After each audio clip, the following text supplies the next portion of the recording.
মরণের সময় আমাদের কি হালত হবে তা আমরা চিন্তা করি না। মরণ আমাদের কি নামাজের হালতে হবে, নাকি তিলাওয়াতের হালতে হবে, নাকি শাহাদাতের মত নসিব হবে, নাকি জিকির করতে করতে মরণ হবে, এমন কোন ধান্দা আমাদের নাই। আমাদের মরণ কি মসজিদে হবে, নাকি মাদ্রাসার ভেতরে হবে, নাকি ওলিদের বীরের ভিতরে হবে, নেককারদের সমাবেশের ভিতরে মরণ হবে? সবাই কালিমা পড়বে মরণের সময়, আর আমিও কালিমা পড়ব। এরকম মরণ কি আমার হবে, এমন চিন্তা আপনার আমার নাই। কিন্তু আল্লাহর রাসূল মরণ ভালো কামনা করে দোয়া করেছেন, আল্লাহুম্মা আহইনি মিসকিনান ওয়া আমিতনি মিসকিনান ওয়াহশুরনি ফি জুমরাতিল মাসাকিন। ভালো মরণ, ভালো হাসর আল্লাহর রাসূল কামনা করেছেন। আল্লাহর রাসূল দোয়া শিখাইছেন, আল্লাহুম্মা আহইনি মুসলিমান ওয়া আমিতনি মুসলিমা। ওগো আল্লাহ, মুসলিম হিসেবে আমারে বাঁচায় রাখেন, সালামতির হায়াত। ওগো আল্লাহ, মুসলিম হিসেবে আমাকে মরণ দান করেন। এই দোয়াগুলো যারা করে তাদের মরণ ভালো হয়। কারণ কিছু মানুষের মরণ রোজার মাসে হয়, কিছু মানুষের মরণ নামাজের হালতে হয়, কিছু মানুষের মরণ জুমার রাত্রিতে হয়, জুমার দিনে হয়, কিছু মানুষের মরণ মসজিদের ভেতরে হয়, আর কাদ্দানির মরণ হয়েছে বাথরুমের ভিতরে। কিছু মানুষের মরণ ওলিদের কাছে হয়, আর কিছু মানুষের মরণ ইসরায়েলের গুরুস্থানে হয়, আর কিছু মানুষের মরণ ফিলিস্তিনের দস্তরখানে শাহাদাতে হয়। নসিব থাকতে হয়, নসিব। বাংলাদেশের পত্রিকা আসছে, জাতীয় পত্রিকায়, একটা মরার আগে হেরাজি খাইছে, রাত 12টায় ফাঁসি। কি করতে মনে চায়, কি খাইতে মনে চায়, বিড়ি খাইতে মনে চায়। আর একটা কইছে, তোর কি করতে মনে চায়, কয় মদ খাইতে মনে চায়। কেউ মরার আগে মদ খায় মরছে, কেউ বিড়ি খায় মরে, কেউ গাঁজা ফেন্সিডিল খায় মরে, আর কেউ মরার আগে শারাবান তাহুরা নসিব হয়। আল্লাহু আকবার বলেন, শারাবান তাহুরা নসিব হয় মরার আগে। জান্নাতের শরবত খাইয়া জান্নাতি হইয়া মইরা যায়, মরার আগে কমস কম কালমা নসিব হইয়া যায়। হযরত লুকমান আলাইহিস সালাতু ওয়াস সালামের গুরুত্বপূর্ণ কিছু আদর্শিক কথা, যেই কথাগুলো আদর্শ একজন পিতার কথা সন্তানের জন্য। এমন আদর্শিক কথাগুলো যখন হযরত লুকমান নিজ সন্তানকে বলতেছিলেন, আর আল্লাহর কাছে ওই কথাগুলো পছন্দ হয়ে গেছে। তো কথা তো লুকমান আলাইহিস সালামের কথা, কিন্তু আল্লাহ তাআলা লুকমান আলাইহিস সালামের কথাকে নিজের কথা বানায় ফেলেছেন, কালামুল্লাহর মর্যাদা দিয়ে দিয়েছেন এবং লৌহে মাহফুজে লিখে ফেলেছেন। আর সেই কথাগুলোকে ওহী হিসেবে আল্লাহ তাআলা তার বন্ধুর কলবের উপরে নাযিল করেছেন। আল্লাহু আকবার। মানুষের কথা পছন্দ হয়ে গেছে, তো কথাটাকে আল্লাহ তাআলা নিজের কথা বানায় ফেলেছেন। যেমন সূরা জিন এর ভেতরে জিন্নাতদের কিছু কথা আছে, কথাগুলো জিন্নাতদের কিন্তু আল্লাহর কাছে কথাগুলো পছন্দের হয়ে গেছে। তা আল্লাহ তাআলা জিন্নাতদের কথাকে নিজের কালাম বানাইছেন, নিজের কথা বানায় ফেলেছেন, কোরআনের আয়াত করে নাজিল করেছেন। যেমন জিনদের যখন আকাশে যাওয়া বন্ধ হয়ে গেল, আগে জিন ও শায়াতিনরা আগে আসমানে যাইতে পারত, কিন্তু আল্লাহর রাসূলের আগমনের পরে আকাশে যাওয়া বন্ধ হয়ে গেছে। জিনরা সারা দুনিয়ায় ঘুরতে লাগলো, ঘুরতে ঘুরতে একদল যায় দেখে মক্কাতুল মুকাররমাতে আমাদের নবী আলাইহিস সালাতু ওয়াস সালাম নামাজের ভিতরে কোরআনে কারীম পড়তেছেন। আল্লাহর রাসূলের তিলাওয়াত দ্বারা কোরআনে কারীম শ্রবণ করলো। শোনার পরে এরা আল্লাহর কোরআন শুনে না কালেমা পড়ে মুসলমান হয়ে গেল। যে নিজের কওমের কাছে যে বলল, জানো এ আসমানে যেতে পারো না, আজব জিনিস আমরা শুনে এসেছি, আসমানে যাইতে হইব না, চলো কোরআন শুনি গেছে। ইন্না সামি'না কুরআনান আজাবা, আমরা আশ্চর্য এক কোরআন শুনেছি,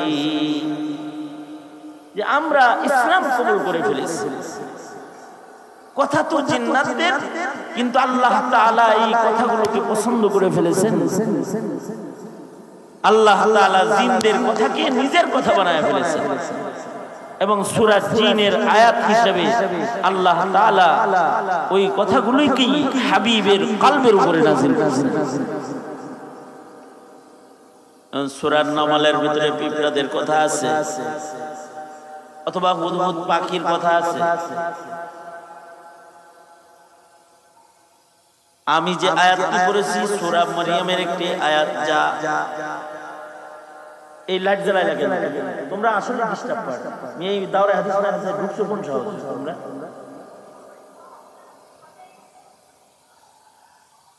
যে আয়াত তেলাওয়াত করেছি আয়াতটা হলো সূরা মারইয়ামের আয়াত। আয়াতের কথাগুলো পয়গম্বর ঈসা আলাইহিস সালাতু ওয়াস সালামের কথা,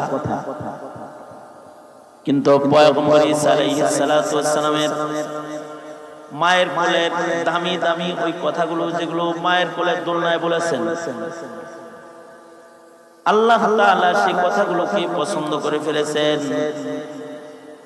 কালাম রূহুল্লাহ, রূহুল্লাহর কথা, কিন্তু আল্লাহ তাআলা ওটাকে কালামুল্লাহ বানাইছেন, নিজের কালাম বানাইছেন এবং হাবিবুল্লাহর কলবের উপরে এটাকে আল্লাহ তাআলা পছন্দ করে নাজিল করছেন।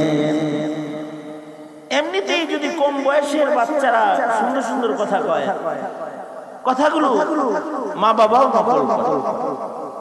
জানো জানো আমার বাচ্চা এই কয় এই কয় এই কয় এই কয়।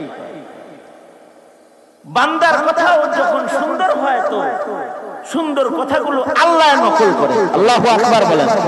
যখন আল্লাহ নকল করে তখন আর সেটা বান্দার কথা থাকে না, কার কথা হয়ে যায়? হযরত ঈসা আলাইহিস সালাতু ওয়াস সালাম যখন মায়ের কোলে কথা বলতেছেন, ঈসা আলাইহিস সালাতু ওয়াস সালামের বয়স কেবল তিনি জন্মগ্রহণ করেছেন, সদ্য ভূমিষ্ঠ সন্তান মায়ের কোলে কথা কইতেছে। এমনিতে মানুষের তবিয়ত হলো, মানুষের কথা বলার একটা বয়স আছে, ওই বয়স আসার আগে কেউ সাধারণত কথা বলে না, এটা হলো দুনিয়ার নিয়ম। কিন্তু আল্লাহ তাআলা নিয়ম অনিয়ম করে নিজের কুদরত প্রকাশ করেছেন বারবার।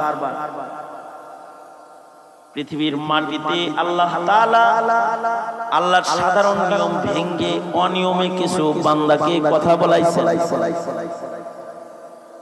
হাদিসের কিতাবে শিরোনাম আছে লাম ইয়াতাকাল্লাম ফিল মাহদি ইল্লা সালাস আও আরবা, মায়ের কোলে কেউ কথা কয় না, এটা হলো আসল হালাত। ইল্লা, কিন্তু কিছু মানুষ তিনজনে কথা কইছে, মায়ের কোলে দোলনার ভেতরে কথা বলেছে, দোলনার ভেতরে মায়ের কোলে যাদেরকে আল্লাহ তাআলা কথা বলাইছেন তাদের বর্ণনায় হাদিসে আলাদা শিরোনাম আছে, আলাদা তরজমাতুল বাব আছে, আলাদা অধ্যায় আছে। যারা মায়ের কোলে কথা বলেছে তাদের ভেতরে অন্যতম একজন মায়ের কোলে কথা বলনে ওয়ালা আজব মানুষ হলেন হযরত পয়গম্বর ঈসা আলাইহিস সালাতু ওয়াস সালাম।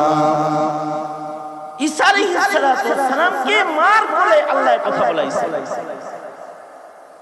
এবার বলুন আগে, আল্লাহর জন্য কি অসম্ভব কোনো কিছু আছে? জোরে আওয়াজ করে বলেন। আল্লাহ তাআলার জন্য অসম্ভব কোনো কিছু আছে? ওয়া হুয়া আলা কুল্লি শাইইন কাদির। আল্লাহ পাক তো সব কিছুর উপরে শক্তি রাখেন, সামর্থ্য রাখেন। তিনি কাদের মুতলাক, তিনি সব কিছুর উপরে সক্ষম। অসম্ভব কোনো জিনিস আল্লাহ পাকের কাছে নাই। কারণ আল্লাহ তাআলার শান হলো আল্লাহ তাআলা সক্ষম। আল্লাহর শান কি জোরে বলেন বলেন বলেন বলেন শুনতেছেন? আল্লাহ পাকের শান কি? আল্লাহ পাক সক্ষম। বলেন বলেন বলেন আল্লাহ পাক সক্ষম। আর আমাদের শান কি? আমরা হলো অক্ষম, কারণ আমরা বান্দা, আমরা খোদা না। আল্লাহ পাকের শান হলো আল্লাহ পাক সক্ষম, যা ইচ্ছে করেন তাই করতে পারেন। ইদা আরাদা শাইআন আইয়াকুলা লাহু কুন ফায়াকুন, তিনি ইচ্ছা করেন বলেন হও আর হয়ে যায়। এটা হলো আল্লাহর শান। আর আমাদের শান হলো আমরা অক্ষম, আমাদের কোনো শক্তি নাই, শ্বাস নেওয়ার শক্তিও নাই, শ্বাস ছাড়ার শক্তিও নাই, কোন শক্তি সামর্থ্য আমাদের নাই। সকল শক্তি হলেন আন্নাল কুওয়াতা লিল্লাহি জামিআ, সব শক্তি কার? করে বলেন।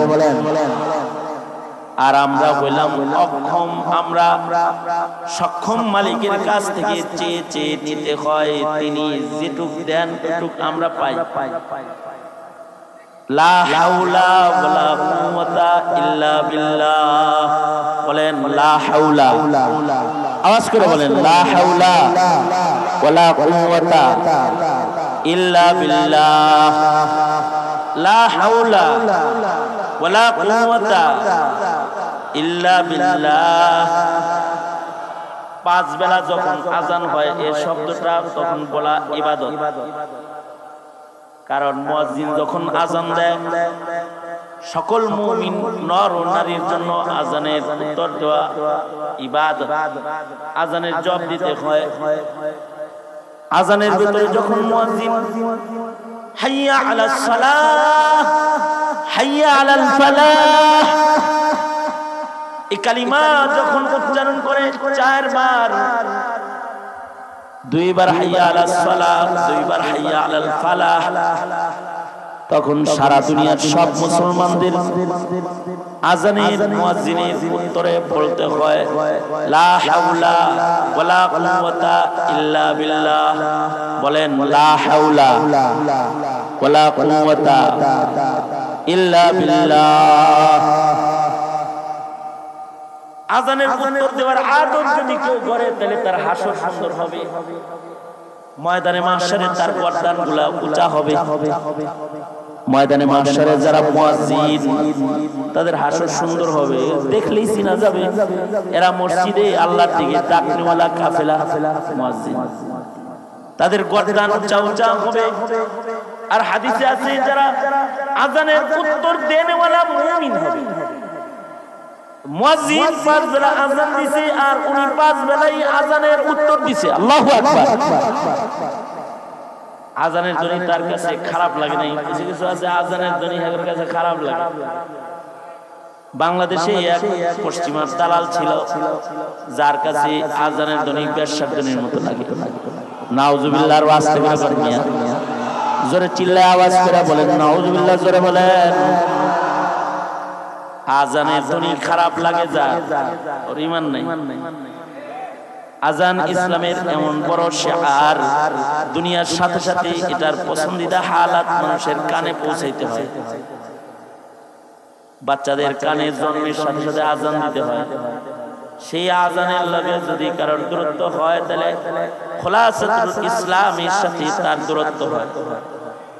কারণ ইসলামের খোলাসা আজানের ভিতরে আছে। ইসলামের পরিপূর্ণ সংক্ষিপ্ত বর্ণনা আজানের ভিতরে বিদ্যমান। আজান হলো ইসলামের খোলাসা, নির্যাস। এই আজান যখন মুয়াজ্জিন দেয়, মুয়াজ্জিনের হাসর যেমন সুন্দর, আমাদের হাসরও সুন্দর বানাইতে নবীজির শিখানো আমল হলো আজানের উত্তর দিতে হয়। মুয়াজ্জিন যখন আজান দেয় তখন মুমিন নর নারী সবার আজানের জবাব দিতে হয়। তা আজানের জবাব যখন দেয় তখন মুয়াজ্জিন যখন বলে আসো আসো নামাজের দিকে আসো, তখন বলতে হয় আমার আসার ক্ষমতা নাই, আল্লাহ যদি আমার না নেয়। কারণ সব শক্তি সব হলো আমার আল্লাহর, আমার কোনো শক্তি নাই। লা হাওলা ওয়ালা কুওয়াতা ইল্লা বিল্লাহ। সব ক্ষমতা, সকল ক্ষমতা কার? মানুষের হাতে কোনো ক্ষমতাই নাই, সব ক্ষমতা হলো আল্লাহ। আল্লাহ যদি নেয় তাহলে নামাজে যাইতে আর হাইয়া আলাল ফালাহ, আসো আসো কল্যাণের দিকে আসো। সকলকে আল্লাহ তাআলা কল্যাণের জন্য কবুল করে না, কাউকে আল্লাহ তাআলা কল্যাণের জন্য আল্লাহ তাআলা কাউকে কাউকে মনোনীত করে, আর কাউকে কাউকে আল্লাহ তাআলা আল্লাহর পছন্দের মনোনয়নের দস্তরখান থেকে ধাক্কা মারে। আল্লাহ যদি তৌফিক না দেয় তাহলে কেউ কল্যাণের দিকে এক কদম হাঁটতেও পারবে না। এই কারণে তখনও মুয়াজ্জিনের সাথে কণ্ঠ মিলায় বলতে হয় লা হাওলা ওয়ালা কুওয়াতা ইল্লা বিল্লাহ, অর্থাৎ সব শক্তি একমাত্র কার? এই যে আল্লাহ মুখ দিয়ে বলছি, এটাও কি কার দেয়া শক্তিতে বলছি? এটা বলার তৌফিক দিল কে? তিনি যদি তৌফিক দেন তাহলে হয়, কারণ তিনি সক্ষম আর আমি হইলাম অক্ষম। আপনি আমি সবাই অক্ষম। এমনকি প্রেসিডেন্ট জো বাইডেন, আমেরিকার প্রেসিডেন্ট, সেও অক্ষম।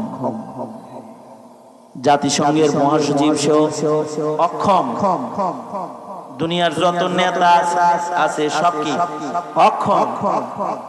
সে যে অক্ষম বুঝতে বেশি সময় লাগে না, খালি পেশাবে মোছার দিলে আর পেটে মোছার দিলেই বোঝা যায় একটা রাস্তা অক্ষম। মানে একটা ছিদ্র কন্ট্রোল করার ক্ষমতা নাই। যদি টাইম মতো জায়গায় না যায় তাহলে কাপড় নষ্ট করে ফেলায়, কাপড় খুললে এইরকম অক্ষম হলো। সব সক্ষম তো একমাত্র একজন, তিনি সব কিছুর উপরে কাদের মুতলাক, কাদের কুদরত দারি, কাদের কুদরত দারি, हर खाही आकुनी, कादर कुदरत दारी, हर खाही आकुनी, मुर्दरा तू जान बख्शी, जिंदरा बेजाकुनी। তিনি তো জীবিতরে মারতে সক্ষম আর মরারে জীবিত করতে সক্ষম, তার জন্য সব সম্ভব। আর আমরা হলো অক্ষম। সারা পা आजिज़ी होने निबंदा कर दिया हमको, वगरना हम खुदा होते जो दिल बे आरज़ू होता। सारा पा आजिज़ी होने निबंदा कर दिया हमको, वगरना हम खुदा होते जो दिल बे आरज़ू होता। আমরা হলো অক্ষম, কিন্তু আল্লাহ সক্ষম। তাই তিনি যদি চান তাইলে বাচ্চাকেও কথা বলাইতে পারে। তিনি যদি চান তো বুড়ার জবান বন্ধ করে দিতে পারে, আর তিনি যদি চান তাহলে কোলের শিশুর জবান খুলতে পারেন। এ কারণেই তো তিনি হযরত ঈসা আলাইহিস সালামকে বাপ ছাড়া পৃথিবীতে আনছেন, বাপ বিহীন আনছেন। বাপের ভাব ধরবে তিনি। দুনিয়ার নিয়ম হলো, দুনিয়ায় মানুষ জন্মায় মা বাবা দুইজনার শুক্রবিন্দুর সমন্বয়ে আল্লাহ তাআলা মানুষ পয়দা করে।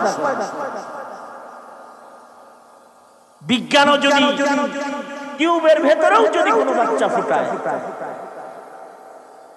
টিউবের ভেতরে যদি কোনো বাচ্চা হয়, টেস্ট টিউব বেবি, যেটা বিজ্ঞানের নতুন আধুনিক বিজ্ঞানের আবিষ্কার, যেটা এই টিউবের বাচ্চাটা যেটা, এইটাও দুনিয়ায় অস্তিত্ব আনতে একটা পুরুষের এক ফোঁটা নাপাক পানি আর একটা নারীর এক ফোঁটা নাপাক পানি দুইটি শুক্রবিন্দুকে একত্রিত করে তারপরে বাচ্চা।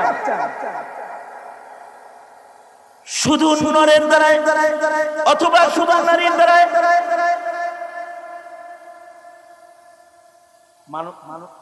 আরে অ্যাবনরমাল জায়গা দিচ্ছেন কেন এখানে? অ্যাবনরমাল কি স্টেজে বসাইছেন কেন বলেন? অ্যাবনরমাল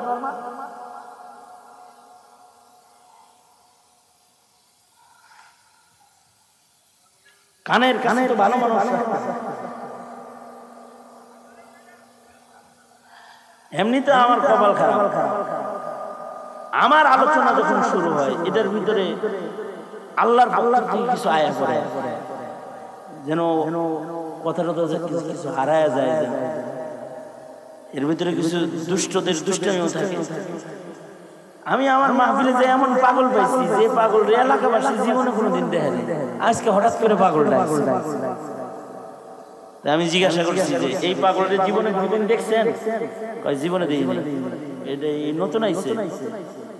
আমি তাইলে হয়তো বেদাতিরা বাড়া করে আনছে, তাছাড়া এটা তীরা আনছে, তাছাড়া কাদিয়ানিরা আনছে, কেউ আই না একেবারে সামনে বসায় দিচ্ছে যে এই মাহফিলে যত হুজুর বয়ান সবসময় খালি পাগলামি করে নষ্ট করে ভাবের ভাবের। আবার অ্যাবনরমাল আল্লাহ দিলে এত কাছে আয়া পড়ে যে ওয়াজ বলে হাদা মিন ফাজলি রাব্বি, এটাও আল্লাহ পাকের একটা ফজল আর দয়া আর করম। সবর যত বেশি হবে অবশ্য তত সওয়াব বেশি হবে, কিন্তু এত সবরের মাঠে কাউকে দাঁড় করাইতে হয়। তা আল্লাহ যদি চান দুনিয়ার স্বাভাবিক নিয়ম হলো পিতা আর মাতা দুইজনের মাধ্যমে মানুষের জন্ম হবে, কিন্তু আল্লাহ চাইলে বাপ মা ছাড়াও হয়, আদমকে পিতা মাতা ছাড়াই বানাইছেন। আল্লাহ চাইলে বাপ ছাড়াও হয়, ঈসা আলাইহিস সালামকে শুধুই মাত্র মায়ের মাধ্যমে আল্লাহ তাআলা পাঠান। ওইটাও আল্লাহ পাকের কুদরতকে আল্লাহ পাক প্রকাশ করেছেন। আল্লাহ যে আল্লাহ কুদরত প্রকাশ করলেন, হযরত মরিয়ম চিন্তিত, বাচ্চাটা বড় আমন সালামতের সাথে আসছে। আল্লাহর দয়া আল্লাহর মায়া জন্মের সময় শামিলে হাল হয়েছে। হযরত ঈসা আলাইহিস সালাম জন্মাইছেন, হযরত মরিয়মের এক যারা কষ্ট হয়নি। জন্মের পরেই দেখতেছেন যে তাজা খেজুর উপর থেকে পড়তেছে আর উনি খাইতেছেন।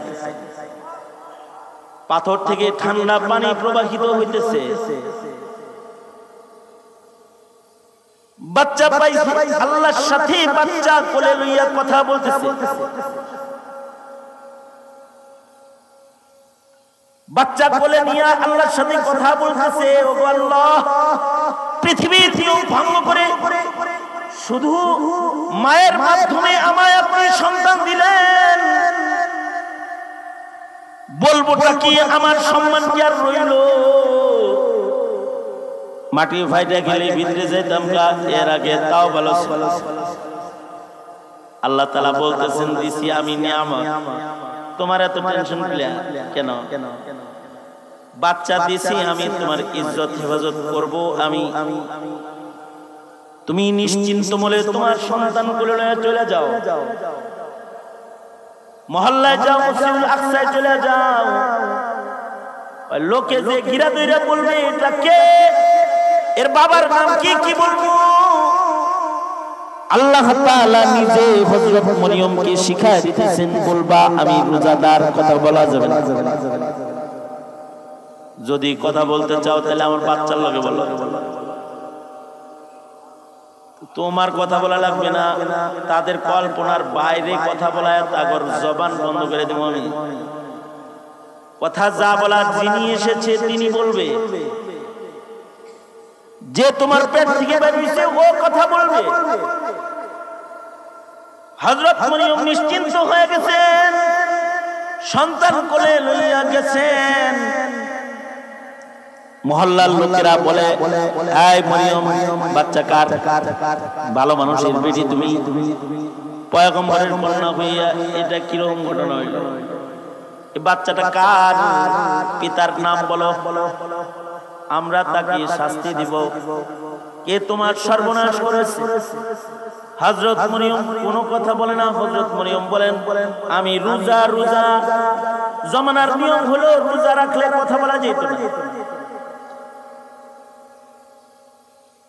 আমাদের তো রোজা রাখলে খাওয়া যায় না, আর একটা যুগ ছিল যে যুগে রোজা রাখলে কথাও বলা যেত না। হযরত মরিয়মের জমানায় রোজা রাখলে কথা নাই। লোকেরা বলে তাহলে কথা কোন কাল লগে? হযরত মরিয়ম বলে, এই রোজা না, এর লগে কথা কও। এই বাচ্চা কি কথা কয় নাকি?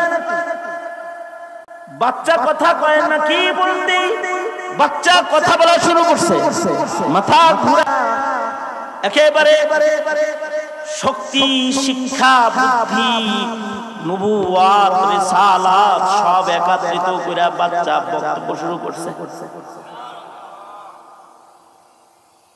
ইলম সহকারে কথা বলতেছে। এই বাচ্চাকে ইলম দিলেন কে? ঈসা আলাইহিস সালামকে ইলম দিলেন কে?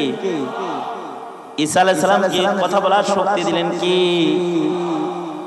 ঈসা আলাইহিস সালাম সবাইকে ইবাদতের নির্দেশ করতেছে আর কইতেছে, আমি নবী, তোরা সব আমার ছাত্র, আমি তোর উস্তাদ, তোরা হবি শাগরেদ, আমি পয়গম্বর, তোরা হবি উম্মত, আমি কিতাবওয়ালা শিক্ষিত না, শিক্ষিত কিতাবওয়ালা পয়গম্বর আমি। ইন্নী আবদুল্লাহ আতানিয়াল কিতাবা ওয়া জাআলানি নাবিয়্যা, আমি কিতাবওয়ালা নবী, আমি তোদেরকে যা আদেশ করব তা তোদের মানতে হবে। আর এই যে আমার মা, যে আমি কিন্তু আমার মায়ের বাধ্য সন্তান, সাবধান, মার দিয়ে কোনো তাকাতাকি নাই, মারে কিছু জিজ্ঞাসাবাদ নাই, কথা যা হবে সব আমার লগে হবে, আমার মার লগে কোনো কথা নাই, আমি মায়ের বাধ্য সন্তান। সব ঠান্ডা করে ফেললেন। জন্মের সাথে সাথে নবুওয়াত, জন্মের সাথে সাথে রিসালাত, জন্মের সাথে সাথে উলুম ও মারিফাত, জন্মের সাথে সাথে কথা বলার কুওয়াত, সব আল্লাহ তাআলা একসাথে পয়গম্বর ঈসাকে ঢাইলা দিয়েছেন। আল্লাহর জন্য অসম্ভব কিছু না। জন্মের দিনে আল্লাহ আমাগরে শক্তি না দিল, ছাগলের বাচ্চারে তো দিছে ঠিকই, ওটা লাফায়, গরুর বাচ্চারে ঠিকই দিছে, ওটাও দৌড়ায়। জন্মের সাথে সাথে মুরগির বাচ্চাকে শক্তি দিছে, নিজের খানা নিজে খায়, নিজের পায়ে হাঁটা যায়। হাঁসের বাচ্চাকে শক্তি দিছে, নিজের দিকে পানির ভিতরে সাঁতরায়। জন্মের সাথে সাথে পানির নিচে ডুবায়। মাছের কোনারে আল্লাহ শক্তি দিয়ে দিছে, জন্মের সাথে সাথে মাল লগে সাঁতরায়। যদি মাছ শিকার করার জন্য কেউ মায়ের দেখে বানায়, মায়ের ডুব দেয় তো বাচ্চারাও ডুব দেয়।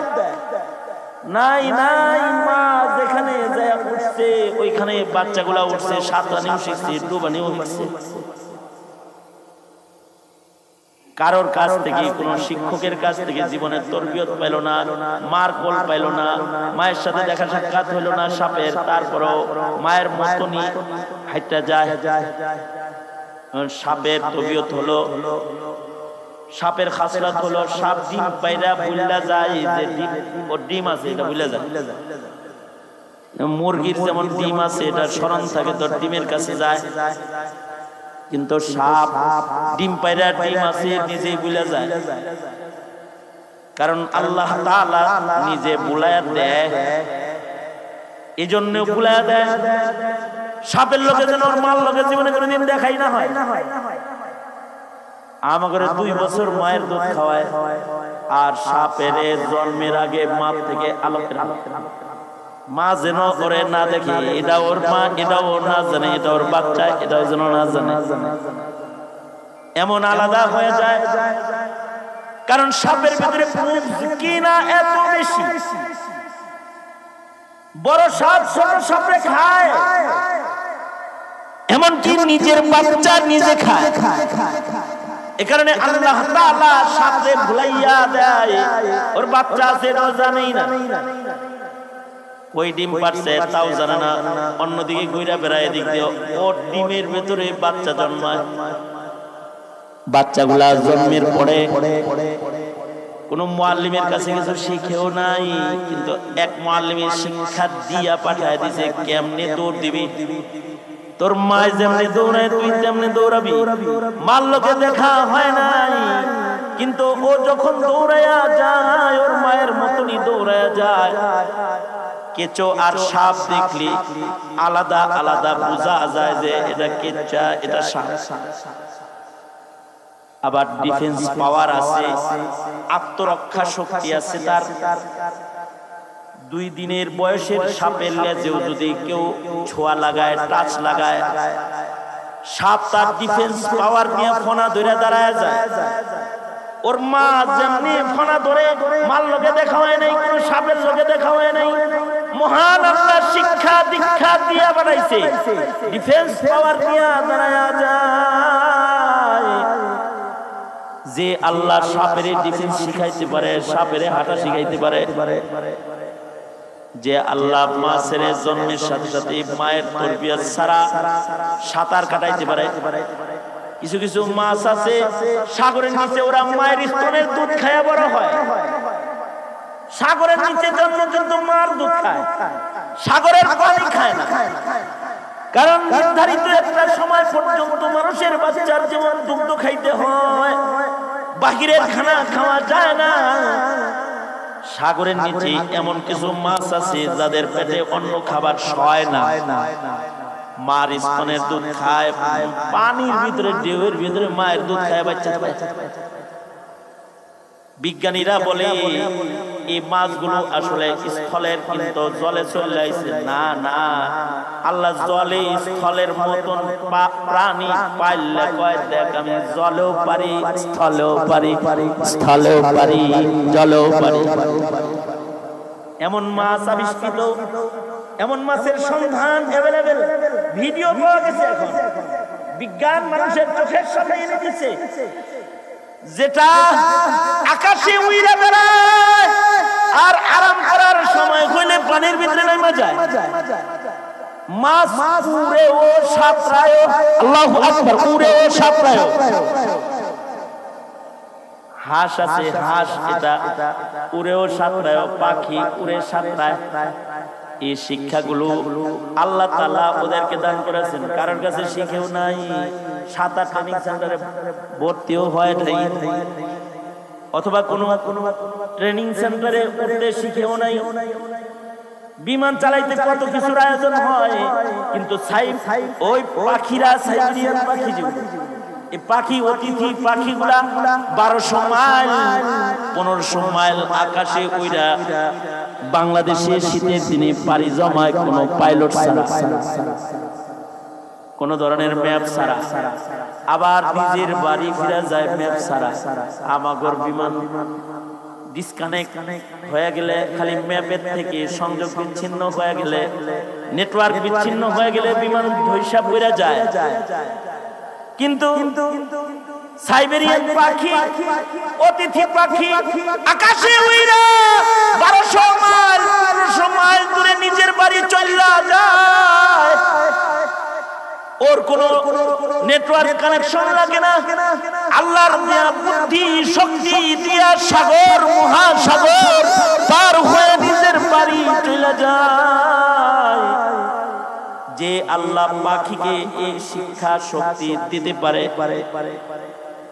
সাগরের নিচে এমন কিছু মাছ আছে যাদের মায়ের বাড়ি বঙ্গোপসাগরে, কিন্তু ওদের জন্ম থিয়েটার, মানে ওদের জন্ম হয় হলো আটলান্টিক মহাসাগরে,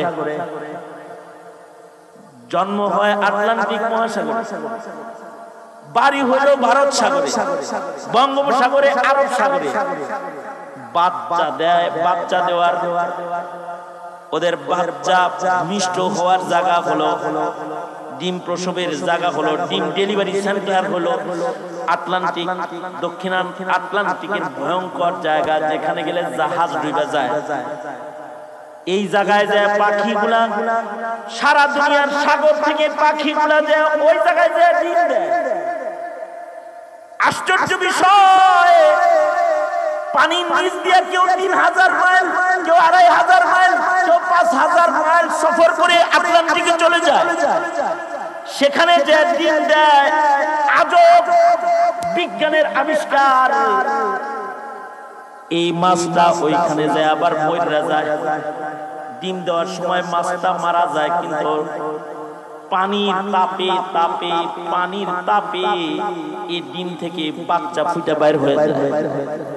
আশ্চর্য বাচ্চা, জন্মের পরে যার মার লগেও দেখা হয় নাই, বাপের লগেও দেখা হয় নাই। পানির তাপে আটলান্টিক মহাসাগরের ভেতরে যার জন্ম হয়েছে, আজব শিক্ষা, আজব দীক্ষা। এই জায়গা ওর বাড়ি না, এটা ওর জন্ম হওয়ার হাসপাতাল, এটা ও জানে। ও এই আটলান্টিক মহাসাগর থেকে সফর করে মা যে পথ দিয়ে আসছে, ওই পথ দিয়ে বঙ্গোপসাগরে, ভারত সাগরে, আরব সাগরে আপন নিরে ফিরে চলে যায়। আল্লাহু আকবার বলেন, আল্লাহু আকবার বলেন। একটা মাছ জন্মের পরে তার পথে আসছে, সেই পথে এই মাছটা আবার ফেরত চলে যায়।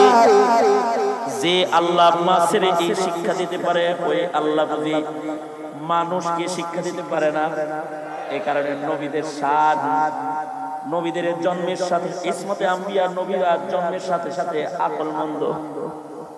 নবীদেরকে আল্লাহ তাআলা স্কুলে কারোর ছাত্র বানায় শিক্ষা দেন নাই, নবীদের শিক্ষক স্বয়ং আল্লাহ। আমাদের নবী আলাইহিস সালাম, আমাদের নবীর শিক্ষক হলেন স্বয়ং আল্লাহ। সরাসরি আল্লাহ তাআলা ইলম দান করেছেন। পয়গম্বর ঈসা আলাইহিস সালামকে এই সব শক্তিগুলো আল্লাহ তাআলা জন্মের সাথে সাথে দান করেছেন। আর এই সব শক্তি সহকারে নবী ঈসা আজব একটা কথা উচ্চারণ করতেছে। পয়গম্বর ঈসা আলাইহিস সালাম বলতেছে, ওয়াসসালামু আলাইয়া, আমি তেলাওয়াত করেছি, ওয়াসসালামু আলাইয়া ইয়াউমা উলিদতু ওয়া ইয়াউমা আমুতু ওয়া ইয়াউমা উবআসু হাইয়া। জন্মের সাথে সাথে বলতেছে, শান্তি হোক আমার পরে আমার জন্মের দিনে, যেমন আমার মরণের দিনেও আমি শান্তি চাই। মরণের দিনের জন্য আমার শান্তি হয়, সালামতি হয়। কেবল জন্মাইছি, এখনই মরণের কথা কইতেছে। আল্লাহু আকবার জোরে করে বলেন। কি দুনিয়ার শিক্ষা দিয়ে কয় নাকি আল্লাহ পাকের ওহীর শিক্ষা দিয়ে কয়? ওহীর শিক্ষা দিয়ে কয়। কেবল জন্মাইছে কয়, ওয়াসসালামু আলাইয়া ইয়াউমা উলিদতু ওয়া ইয়াউমা আমুতু ওয়া ইয়াউমা উবআসু হাইয়া। আল্লাহর কাছে বলতেছে, ও আল্লাহ, শান্তি সালামতি আমার জন্মের দিনে হোক, সালামতি শান্তি হোক আমার মরণের দিনে, এবং সালামতি শান্তি হয় আমার হাসরের দিনে। প্রত্যেকটা মানুষের তিনটা ধাপ। এ কারণে কিয়ামত পর্যন্ত সব মানুষের জন্য ঈসা নবীর এই কথাটাকে আল্লাহ তাআলা কোরআনের আয়াত বানায় শিক্ষা বানাইছে যে তোমাদেরও তিন ধাপ, ঈসার যেমন তিন ধাপ। জন্মের সময় ঈসার শান্তি দরকার, তোমাদেরও জন্মের সময় শান্তি দরকার। মরণের সময় ঈসা সালামতি চায়, তোমাদেরও মরণের সময় সালামতি দরকার, তোমাদেরও সালামতি দরকার মরণের সময়। হাসরের সময় ঈসা আলাইহিস সালাম সালামতি চায়, আমাদেরও হাসরের দিনে সালামতি দরকার। জন্ম যদি সালামতির হয় তাহলে জন্মটা সুন্দর হয়, জন্ম যদি সালামতির হয় তাহলে জন্মের সময় সুন্দর একটা হায়াত পায়, জন্মের সময় আঘাত মুক্ত জন্মায়। আর জন্ম যদি অসুন্দর হয় তাহলে জন্মের সময় দুর্ঘটনা ঘটে যায়। জন্ম যদি অসুন্দর হয় তো নাস্তিকের ঘরে জন্ম হয়ে যায়, জন্ম যদি অসুন্দর হয় তো মুরতাদের ঘরে জন্ম হয়ে যায়।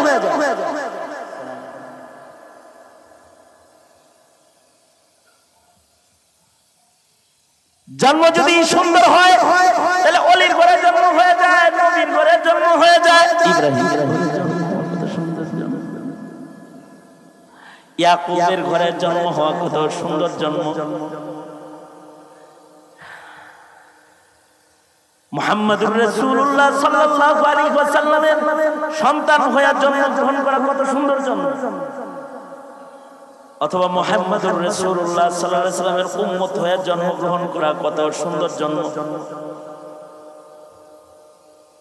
মুহাম্মদুর রাসূলুল্লাহ সাল্লাল্লাহু আলাইহি ওয়াসাল্লামের উম্মত হয়ে মৃত্যুবরণ করাও সুন্দর মৃত্যু।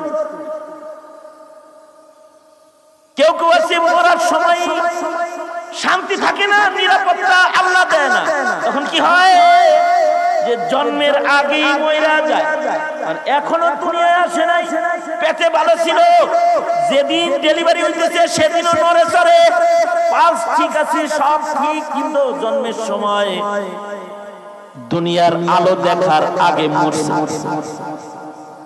যদি কেউ দুনিয়ার আলো দেখার আগে মইরা যায়, অর্থাৎ কোন বাচ্চা যদি জন্মের আগে যদি সে মারা যায়, অর্থাৎ যদি জন্মের পরে কান্নার আওয়াজ কোনো না পাওয়া যায়, তাহলে সে মৃত জন্মাইছে, জন্মের আগেই মারা গেছে। এই গজব যদি কোথাও কারণ হইয়া যায়, তাহলে সে মানুষ হিসাবে গোনায় পড়ে না, আবর্জনা হিসাবে গোনায় পড়ে যায়, তাকে ময়লা কাপড় দিয়ে মাটির নিচে পুঁতলায়। আর যদি জন্মের সময় যদি শুধু কান্নার আওয়াজের সালামতি কোনো বাচ্চায় পাইয়া যায়, যে মায়ের পেট থেকে বের হইছে আর কান্নার আওয়াজটা পাওয়া গেছে, এরপরে মরে গেছে, কান্নার আওয়াজটার সালামতির কত দাম। এই কান্নার আওয়াজ টুকুনের কারণে সে মানুষ হিসেবে গণ্য হইয়া যায়, মুসলিম হিসেবে সে একটা নাম পাইয়া যায়, সুন্দর একটা দাফন কাফন পাইয়া যায়, মুসলমানের গুরুস্থানে কিবলামুখী হইয়া শোয়ার অধিকার পাওয়া যায়, ময়দানে মাশারে বিনা হিসাব জান্নাতি পাখির খাতায় তার নাম চলে যায়, যে মা বাবারেও বিনা হিসাব লইয়া আল্লাহর জান্নাতে যাবে। মানে শুনে কতটুকু সেকেন্ডের সালামতি, কয়েক সেকেন্ডের সালামতি পাইছে জন্মের সময়, যে কান্নার আওয়াজ পাওয়া গেছে, এত এত নসিবতা। আর যদি জন্মটা হয় মুসলমানের ঘরে, তাহলে তো জান্নাতের মালিক একবারে সব করে দলিলে। কেউ যদি মুসলমানের ঘরে জন্মায়, মুসলমানের ঘরে জন্মাইলে আরো কিছু নিয়ামত তার নসিব হয়। মুসলমানের ঘরে যে বাচ্চাটা জন্মায়, তার ডান কানে আজান দেওয়া হয়, বাম কানে ইকামত দেওয়া হয়, কত দাম, এই আমলটার কত দাম। হাসান বসরি রাহমাতুল্লাহি আলাইহি তাফসীরে হাসানে লিখেছেন যে বাচ্চার কানে আজান দেওয়া হয়, ইকামত দেওয়া হয়, এই আমলটা শেষ হওয়ার সাথে সাথে আল্লাহ তাআলা এই মুসলিম বাচ্চাটার কলবের ভিতরে নিজের হাতে আল্লাহ নিজে কালেমা লেখা সিল মেরা দেয়, কলবের ভিতরে কালেমা আল্লাহ লেখা দেয়। এখন চিন্তা করে দেখেন, যাদের ঘরে আজান দেওয়ার লোক নাই, ইকামত দেওয়ার মানুষ নাই, হ্যাঁ তো মুয়াজ্জিন ছাড়া গতি নাই, নিজে আজান দিতেও পারে না, ঘরের কেউ আজান দিতে পারে না। অনেক বাচ্চার কানে আজান দেওয়ার কথা মনেও থাকে। আমার কাছে 5 মাসের বাচ্চা একটা লয়ে এসে যায়, হুজুর আজান দেয়। আমি কি আজকে কেন 1.5 মাস হাসপাতালে ছিল, আজান কোন সময় দেন হুজুর, অসুবিধা নাই। আমি কে বলছি অসুবিধা নাই? 5 মাস পরে আজান হইতেছে, মানে 5 মাস পরে কলবে কালেমা লিখতেছে। এখন যদি শুধু আজান দেনে বলে না, মুয়াজ্জিন সাহেবরা ছাড়া, হ্যাঁ তাবলীগে সময় লাগাইছে, এরা কিছু আজান জানে, তাও বুড়া বয়সে আজান শিখছে। এই আজান দিলে আজান তো হয়, কিন্তু বোঝা যায় না, ঠিক আছে, বুড়া বয়সের কথাই বোঝা যায় না, আর আজান বলবো করতে। একই মুয়াজ্জিন সাহেব ছুটিতে যাইব, তো চিল্লা লাগাইছে, চাচা হের চাবি দিয়ে দিয়ে গেছে, চাচা আজান দিছে, টেনশন, জীবনের পয়লা আজান দিলাম, কিরকম হইল আজানটা। নিজে আজান দিয়ে নিজেই আবার গিন্নির কাছে গেছে, যা কয় বউ আবু কি আজানটা কিরকম হইল, আমি দিছি। বুড়ি কয় কো আজান হইল কি না, কানলো যেন, কারণ শিখছে আজান ঠিক আছে, কিন্তু এমন বয়সে শিখছে যেই বয়সে আজানের আলফাজ বোঝা যায় না। আজান তো ছোটবেলায় শিখতে হয়, আজান তো মায়ের কোলে জন্মায় শুনতে হয়, ইকামত মায়ের কোলে জন্মগ্রহণ করে শুনতে হয়। এটা জলদি জলদি শিখতেও হয়। মুসিবত এলে আজান দিতে হয়। কিছু সময় নারীরা মুয়াজ্জিন হওয়ার অনুমতি আছে, কিছু কিছু সময়। তার ভিতরে একটা সময় কোন মহিলার মুয়াজ্জিনের চাকরি করার সুযোগ নাই, কিন্তু ঘরে বাচ্চা হইলে আজান দেওয়ার পুরুষ নাই, তাহলে দাদি মুয়াজ্জিন হয়ে আজান দিয়া আগে নাতির কানে আল্লাহর নাম দিয়া কলবে কালিমা লিখবে। কলবে যেন নাস্তিক্যবাদ, কুফর আর বাতিলের কোন মতবাদের আওয়াজ আগে ঢুকে না যায়, তাকে পাহারা দিবে। কই সে আজান তো উঠে গেছে এখন। আগে আজান দিলে শোনা যেত 7 গ্রামের মানুষ এক মসজিদের আজান, এখন মোবাইলের আওয়াজ, বাদ্যের আওয়াজ, গানের আওয়াজ, ঢোল তবলের আওয়াজ এত বাড়ছে, বাড়ির পাশে আজান হয়, ঘরের ভিতরে শুনুন যায়। কানে খারাপ আওয়াজ যাইতে যাইতে কলেজ গানটা, যে কারণে ইল্লা মাশাআল্লাহ যাদের দিন পছন্দ, আপনাদের যাদের আলেম পছন্দ, ইসলাম পছন্দ, ধর্ম পছন্দ, আলহামদুলিল্লাহ আল্লাহ আপনাদের কলবের হালত ভালো করেছে, আলহামদুলিল্লাহ। কিন্তু অধিকাংশ মুসলমানের হালত হলো পশ্চিমাদের নীতি পছন্দ করে, নাস্তিকদের উঠা বসা পছন্দ করে, মুরতাদ বেদিনদেরকে সমর্থন করে, ইসরায়েলকে পক্ষপাতিত্ব করে, কাদিয়ানির পক্ষে কথা বলে, নীরব থাকে অথবা সহযোগিতার ভূমিকা রাখে, ইসলাম আর মুসলমানিত্বকে ঘৃণা করে। ওর ভেতরে বীজ ইসলামের বপন হয় না, বীজ বপন হয় না। জন্মের পরে বীজ বপন করতে হয়, তাহলে জন্মের দিন সালামতি পাওয়া যায়। শুধু জন্মের বীজ দিয়ে হয় না, মরণ ভালো হইতে হয়, কারণ মরণ যার ভালো হয় তার কবর ভালো হয়। আল্লাহর রাসূল বলেছেন, কেউ যদি মরণ ভালো মরণ পাইয়া যায়, আশা করা যায় তার গুনাহ মাফ হইয়া যায়।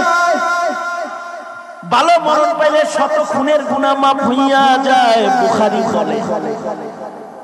হাদিসে আছে 100 খুনের গুনাহ মাফ হয়ে গেছে ভালো মরণের কারণে। এই কারণে হযরত ঈসা দোয়া করতেছেন, আসসালামু আলাইয়া ইয়াউমা উলিদতু ওয়া ইয়াউমা আমুতু ওয়া ইয়াউমা উবআসু হাইয়া। ওগো আল্লাহ, সালামতি আমার জন্মের দিনে হয়, সালামতি যেন আমার মরণের দিনে হয়, আমার মরণটা যেন ভালো হয়। ঈসা নবীর দোয়া আল্লাহ কবুল করে মরণ ভালো বানানোর জন্য আকাশে লয়ে গেছে। করবে কিয়ামতে পয়গম্বর ঈসা দামেস্কের জামি মসজিদে অবতরণ করবেন, দাজ্জালকে কতল করবেন এবং উম্মতে মুহাম্মাদি হিসেবে নবীর শহরে মদিনার মাটিতে সালামতির মরণ আল্লাহ ওনাকে দান করবেন। আল্লাহু আকবার কবীরা। আল্লাহর রাসূল নিজে কবরের জায়গা দেখায় দিয়েছে। হুজরা আয়েশা কবরের জায়গা আছে, এই কবরের জায়গায় পয়গম্বর ঈসা আলাইহিস সালাম দাফন হইবেন এবং আল্লাহর রাসূলের সাথে তার হাসর হবে, সালামতির হাসর।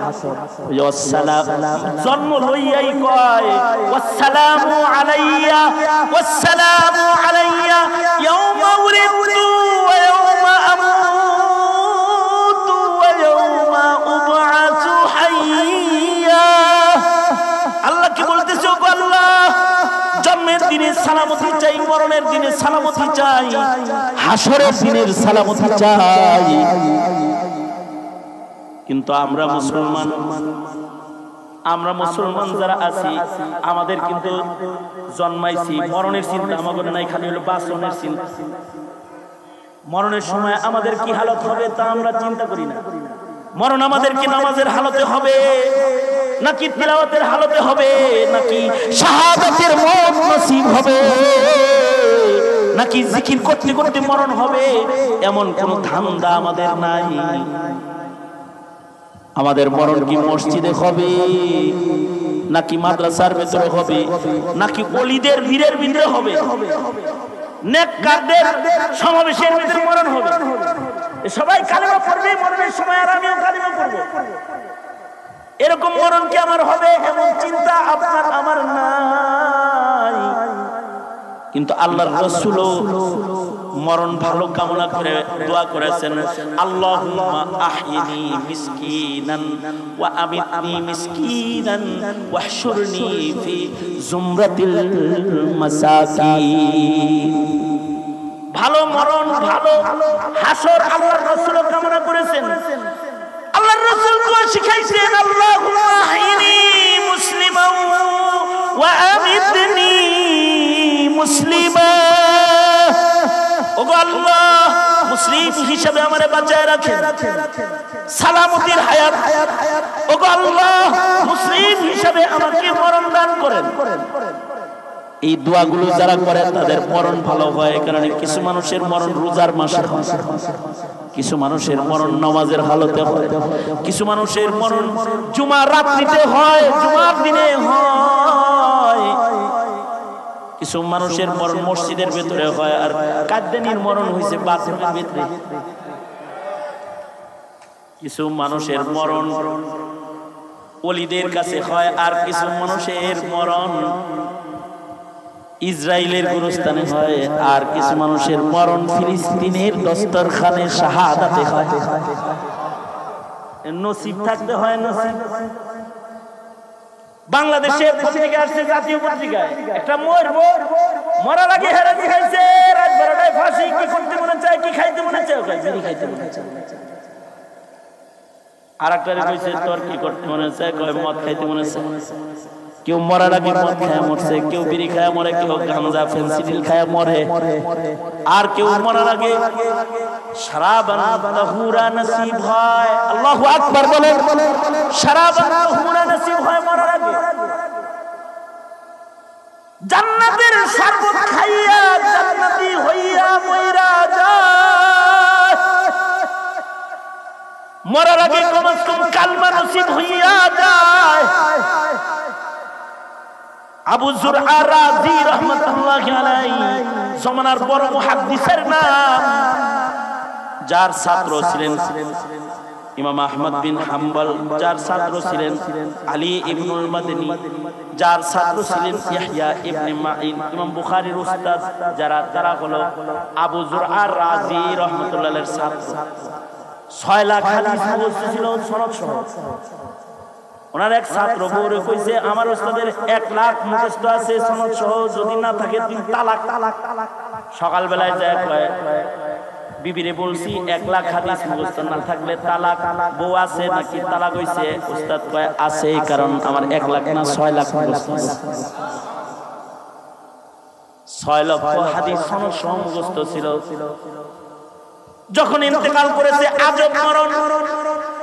ছাত্ররা হাদিস পড়বার লাগছে চতুর্দিকে, আর উনি মরার আগে বলে, এই আমার ছাত্ররা মরার আগে আমার হাদিস শোনো। নীরব হও। হাদাসানি ফুলান আন ফুলান আন আবি হুরায়রা قال قال رسول الله صلى الله عليه وسلم من مات وهو يعلم لا ইলাহা ইল্লাল্লাহ। এইটুকু বলছে, রাসূলের রূহটা ঠান্ডা হয়ে গেছে। তার মানে হলো মরার আগে কালমা নসিব হয়েছে। আসসালামু আলাইয়া ইয়াউমা উলিদতু ওয়া ইয়াউমা আমুতু ওয়া ইয়াউমা উবআসু হাইয়া।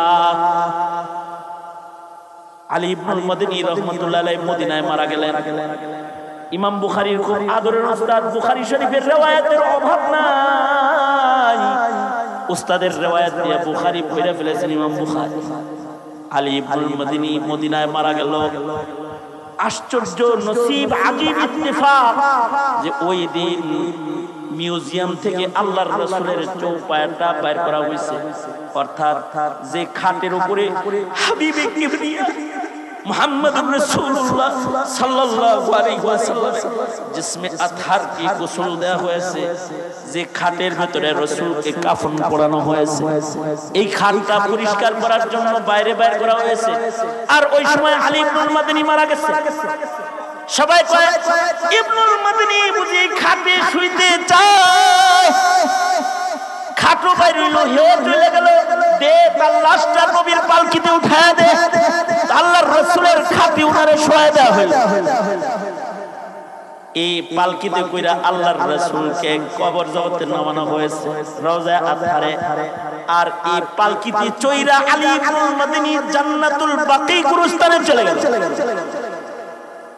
নসিব যদি ভালো হয় তো কবর ভালো হয়, হাসর ভালো হয়। নসিব যদি ভালো হয় তো মরণ ভালো হয়, শাহাদাতের মত হয়। হযরত ওমর দোয়া করত, আল্লাহুম্মা আরযুকনি শাহাদাতান ফি সাবিলিক ওয়াজআল মাউতি ফি বালাদি রাসূলিক। ও আল্লাহ, নবীর শহরে মরণ দেন, শহীদি মরণ দেন। কপাল ভালো, শহীদি মরণ হইল মদিনায় মরতেছে। পেটে ছুরির আঘাত লাগছে, আর একদিন পরে মারা যাবে। তো একদিন আগে নিজের সন্তান আব্দুল্লাহকে বলে, আব্দুল্লাহ দেখুনি হাসরদানি সুন্দর হয়, যাও আমার পক্ষ থেকে উম্মুল মুমিনিন আয়েশার কাছে যায় বলো, হুজরায়ে আয়েশার ভিতরে 4টা কবরের জায়গা আছে। একটা নবীদের সর্দার, আরেকটা সিদ্দিকদের সর্দার, আরেকটা ঈসা নবীর জন্য নির্ধারিত, আর আরেকটা কবরের জায়গা উম্মুল মুমিনিন নিজের জন্য রাখছে। চুপি চুপি একা একা যায় বলো, আমার কথা বলবা। উম্মুল মুমিনিন উমর হাসরে দাঁড়াইতে ভয় পায়, কবর জগতে ভয় পায়। তাই খলিফা উমরে আপনার কবরের জায়গাটা আপনার কাছে একটু ভিক্ষা চায়, যদি আব্বারে দিতেন তাহলে আব্বা জান রাসূলের পায়ের কাছে ঘুমায় থাকতে চায়। দিবেন নি গো আম্মা জান, বাবারে কি জায়গাটা দিবেন? হযরত আয়েশা বলে, কি বলো আব্দুল্লাহ, ওই জায়গা তো উমরকেই মানায়। উমরকে বলো উমর নবীর কবরের কাছেই থাকবে, আর আমি জান্নাতুল বাকিতে ঘুমাবো। নসিব কি নসিব, রাসূলের কদমের কাছে কবর পাওয়া যায়। হযরত ওমর কেন ওখানে ঘুমাবে না? হযরত ওমরের তো বড় আজব শান। হযরত ওমরের শান হলো তিনি ফারুক বাইনাল হাক্কি ওয়াল বাতিল। হযরত ওমরের শান হলো আশাদুহুম ফি আমরিল্লাহি ওমর। হযরত ওমরের শান হলো লাউ কানা বাদি নবিয়্যুন লাকানা ওমর। হযরত ওমরের শান হলো মুহাদ্দিসি ওমর। আল্লাহর রাসূল বলেন, সব নবীর একটা করে মুহাদ্দিস আছে, আমি নবীর একটা মুহাদ্দিস আছে, আমি নবীর মুহাদ্দিস হলো ওমর। মুহাদ্দিস বলা হয় যে হাদিস পড়ায়, আর মুহাদ্দিস বলা হয় যার হৃদয়টা আল্লাহ পাক আল্লাহর কথা ঢালার লাগিয়া আল্লাহ মনোনীত কইরা ফেলায়। হযরত ওমরের সিনাটা হলো মুহাদ্দিস সিনা, যে এইখানে আল্লাহ আল্লাহর কথা ঢাইলা দেয়। এ কারণে 21 জায়গায় হযরত ওমরের মিজাজ মতো আল্লাহ তাআলা কুরআনের আয়াত নাযিল করছে। হযরত ওমরের মিজাজে ওহী বলা হয়, এখানে হযরত ওমর মানায় রাসূলের কবরের পাশে। কপাল ভালো হলে নবীর কদমের কাছে শুইয়া যায়। নসিব যদি ভালো হয় তো রাসূলের সাথে শুয়ে পড়ে। নসিব যার ভালো তারা হাবিবজির সাথে শুয়ে পড়ে। নসিব যার ভালো তার কবর শামসুল হক ফরিদপুরি রংপুরের কাছাকাছি হয়ে যায়। নসিব যার ভালো তার কবর হাজী ইমদাদুল্লাহ মুহাজির মক্কির কাছাকাছি হইয়া যায়। তবে ওলি বুজুর্গদের সাথে কবর বানানো সহজ নয়, এটা কপালে থাকতে হয়। কারণ কোন জায়গায় কখন মরবো জানেন একমাত্র আল্লাহ। এ কারণে কবর কই হবে এটা জানা নেই, এটা দোয়া কইরা কবুল করাইতে হয়। তবে হাসর ভালো বানানোর জন্য কাছাকাছি কবর যদি নাও হয়, কলব যদি কাছাকাছি হয়, কবর লিখতেও 3 অক্ষর লাগে, কলব লিখতেও 3 অক্ষর লাগে, কবর কাছাকাছি হয় না। তবে রাসূল বলেছেন আল মারউ মা'a মান আহাব্বা, যদি কলবটাও কারোর কাছাকাছি হয়ে যায় তাহলে আকরাম আলী সাহেবের সাথে কলবের টান, তো আকরাম আলী দামাত বরকাত শাইখুল হাদিসের সাথে হাসর হয়ে যাবে। মামুনুল হকের সাথে দিলের টান, শাইখুল হাদিস ইবনে শাইখুল হাদিসের সাথে হাসর হয়ে যাবে।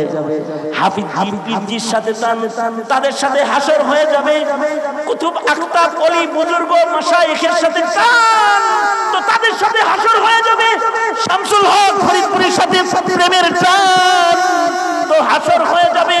এই কারণেই সাধারণ মুমিন যারা কিছু মানুষের মুহাব্বত তাদের কলবের ভিতরে রাখতে হয়, উলামা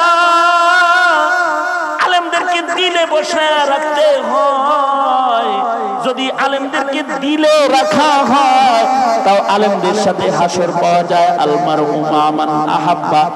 এই কারণে আমরা বলি আলেমকে জেলে নয় দিলে জায়গা দাও, দিলে জায়গা দাও, জেলে নয়। আলেমদেরকে মুহাব্বতের আশীর্বাদ দিয়ে দাও, আও মুহিব্বুনের আমলটুকু কম আজ কম করে ফেলাও,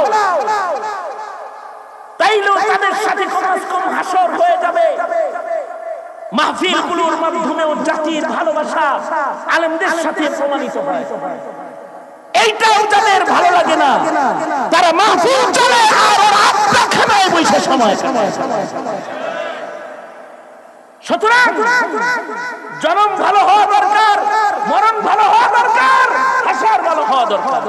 কামনা করি তো ইনশাআল্লাহ, কামনা করি তো ইনশাআল্লাহ। কারা কারা কামনা করবো ইনশাআল্লাহ? সোজা করেন, সোজা করেন। ইয়া আল্লাহ, আলেম ওলামা যেখানে আমরা আছি সেখানে ইয়া আল্লাহ আলেমদের সাথে হাসর করে দিও। চিল্লায়ে জোরে বলেন আমিন। আরো জোরে।